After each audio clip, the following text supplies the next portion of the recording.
Back with the lovely and talented. I have to say it twice. She's so nice. I got to say it twice. The lovely and talented Susanna Baker and Artec. Hello. Hey, good morning, Anthony. It's a great day. A little cloudy here, but like always, sunshine in the studio. Wherever you are, it's sunshine. I don't know about you, but those bright blue eyes across from me is a wonderful gentleman, a pillar of the community, Louis DeRosa. Pleasure. Good morning. Thank you for being on the show. Thank you. Thank you for having me. It's a pleasure to be here and to be with the Art Talk today. And I have to say that you're doing an excellent job on behalf of our community and promoting art in the Wynwood area. Thank you so much, Louis. That means a lot to me, especially someone who's been a real voice for the community, the Latin community, especially the Puerto Rican community. In 1992, you founded the board, as a board member and a founding now executive director and president to the South Florida Puerto Rican Chamber of Commerce, president and executive director, like I said. You've been really part of so many movements and change and resurgence in the Wynwood area, and that's one of the things I wanted to ask you. I know you're also part of you're a board member for the Miami-Dade County Committee for affordable housing, which is huge. I know through that program and through other programs and commitments in the area, you have built homes, schools, done so much to the community. And I want to ask you, why did you pick Miami, and then why Wynwood? Well, because for a long time, as you know, I'm a fellow New York Rican. My family are from Ponce, Puerto Rico, where Maurice Ferrer, the former mayor who's Puerto Rican, first elected Hispanic mayor within the whole country. In all of America was a Puerto Rican, Maurice Ferrer, back in 1974. He lasted to 1975. Did an outstanding job. I think he's credited for building the downtown Brickell area. And we decided for a long time that it was time for us to move into a warmer climate area. I have a daughter who was born with muscular dystrophy, and obviously her muscles are very weak, and the cold weather up in New York City was really affecting her. And involved in economic development, I decided to come down to the Wynwood area, because I've heard so much about the Wynwood through the Maurice Ferrer Foundation, and also those channels of communication between the communities, Puerto Ricans in that time in Florida, and of course in New York City. I'm a fellow from the Bronx, and we did some outstanding job, working in the Bronx area, building homes, building senior centers for our elderly. We can't forget our elderly, because we're all going to get old, and we got to make sure we take care and protect them.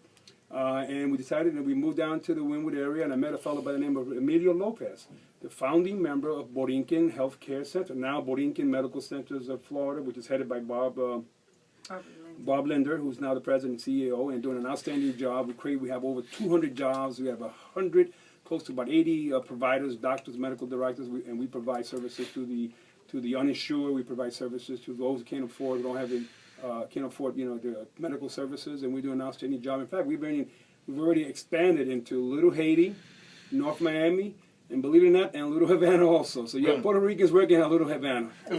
Discount plan, is that what it is? It is a discount plan, and it's all based on your salary and based on your income. And for the most part, the working people of this community, we have all these major projects.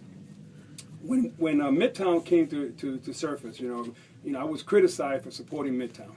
It's going to create congestion. There's going to be, too much traffic, and there's not going to be enough space for people. But, at the end of the day, we got to create, at the same time, not only lofty, office space for our well-to-do and our executive, which is fine, which is part of America. That's what we're about, economic development and opportunity. But we can't forget those who are less fortunate.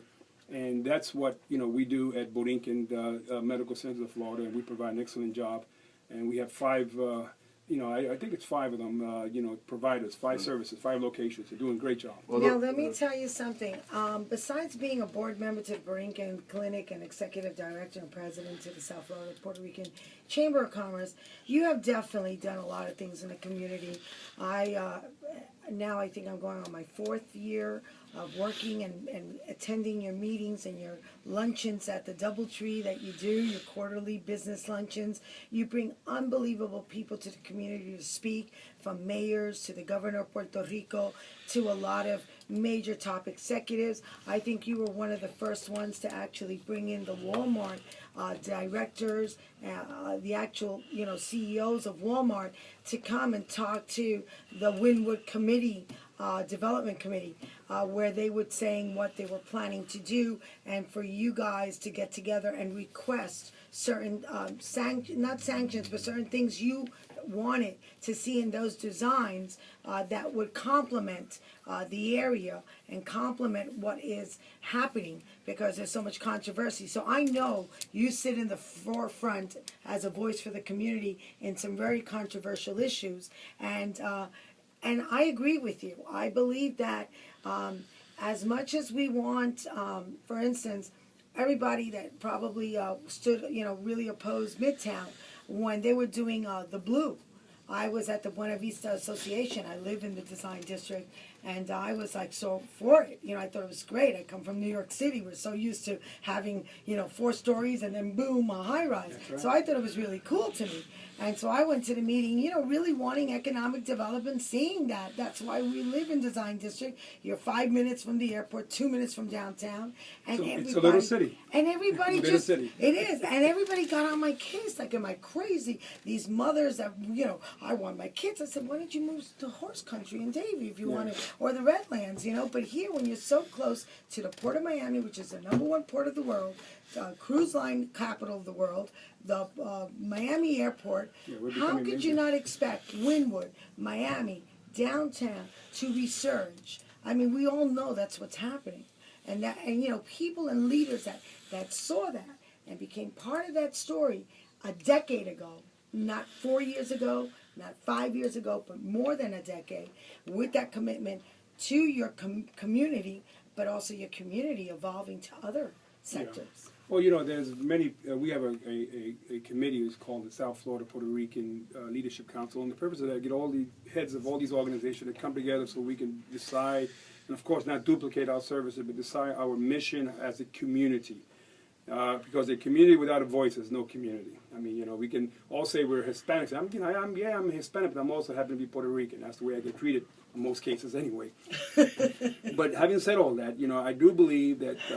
I stood for Midtown when there was controversy, when people were calling me, actually coming to my office, harassing me. How dare you, support a project this large, this magnitude, traffic, crime, and it's going to happen. But coming from a big city, it's natural to me to have these type of, developments and these type of activities and economic development and new restaurants.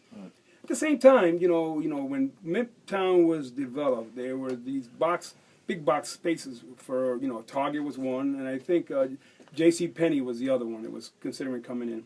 If they see traffic, they haven't been to the route. Yeah, the route is really traffic. Yeah. And I think Midtown is going to survive, and I go on record saying that I support the Walmart project. I think it's going to, it's going to, we need to, tweet it here and fine tune it there. And there's got to be a meeting of the minds, and I believe the people in Walmart are developing to the stage that they're listening to the community now. That is my hope, at least. Well, that's but I do believe that, and I'm on record on supporting them. I think it's going to create jobs for those who can't. Not everybody has a college education, and you need the support staff, you need the folks to clean the streets, you need the provider, you need the associate, you need the server, I have to tell those you, are the people who are going to do it. You're not going to do it. I'm not going to do it.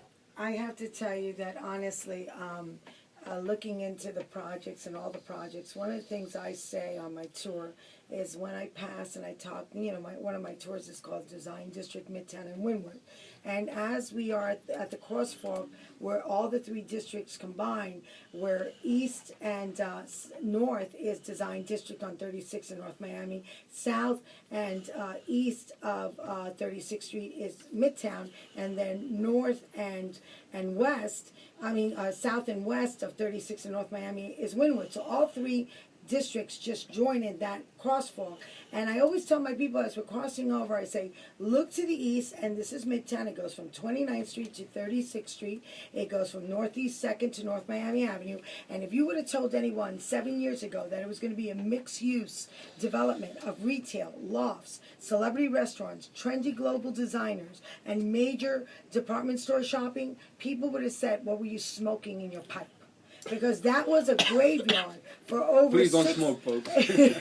for over 6 decades. That was a graveyard of shipping containers that stood up to 10 stories Polluted high the air. with prostitution and drug dealing. And that Midtown project cleaned that whole area. What's wrong with all that stuff? Which one? And so, with you know, that, I might say something to you if I may. You know, Yeah. and I would like to move on because I don't want Yeah. Walmart to suck up all the air in Yeah. this room because we have other good things to talk about as well. Yeah. And I think people should, at the end of the day, I understand that there was an appeal that was submitted rather, and that appeal is to discuss the Walmart project as it moves forward. So it's going to go back to the city, and there's going to be discussion. But I can tell you, there's a groundswell of community folks who are looking for those jobs, who want to provide food for their families. The city's going to, going to win from the contribution on the tax base and all that, and that's great. That's good for Walmart. We wish them well. We're there. We're going to support them. But many contributions of Puerto Ricans have been made in this city. I mean, Alberto Igbagüen, who's the president and chairman of the Knight Foundation, that handles, gives out, donates over $100 million a year. He was born in Ponce, Puerto Rico. Right. He's a fellow Puerto Rican. You have, of course, Maurice Ferrer, the first Hispanic mayor of the city of Miami, born in Ponce, also in Ponce, Puerto Rico. What's going on with this Ponce guy? Dr. Lyndon Rivera, who's the president of the director of the Miami-Dade Department of Health, also a Puerto Rican. Emilio Lopez, who started the Borinquen Medical Centers of Miami-Dade, and was wise enough to purchase that building on 36 and Very smart, right. really in the Wynwood area, providing excellent services to the community, regardless of where you come from. We don't ask you if you're an immigrant or not an immigrant. As long as you're a human being, we're here to help you, and we'll do the best we can under the law. I got to tell you, Louis, you're doing a fantastic job as the executive director and president of the South Florida Puerto Rican Chamber of Commerce. Also, as the president of Puerto Rican Leadership Council, which I'm a member of, I see all the great works, starting a voice with even New York City, with Hunter College and the Miami-Dade College. I think that it's fabulous. Anything you want to say? Can you give people your website, your phone number, if they want to find out more about your events? Well, they can go on our web, is PuertoRicanChamber.com. We do a lot of work in terms of economic development. We help folks who are looking to expand into Puerto Rico, how to make the right contacts. And of course, Puerto Rican-based companies are looking to come into Miami-Dade. We make Once those again, things your happen. website and your phone number? PuertoRicanChamber.com, 305-576-8006. Also 305-576-0010. And we left out Roberto Clemente Park, which is huge. Chichi Rodriguez. Roberto Clemente is huge. Chichi The Rodriguez. Marlins game last week was also Puerto an Rico Day. honor. Thanks to the Marlins. They did something really great for us. So we thank you, and I thank you guys for doing an excellent job providing information to the community. Keep it going. We support economic development, we support business, but we can't forget those who are less fortunate. And they're all part of our community. And for anybody who doesn't know, the Art Talk host is Puerto Rican too. Ooh. Woo. Watch out now. We'll be right back after the show.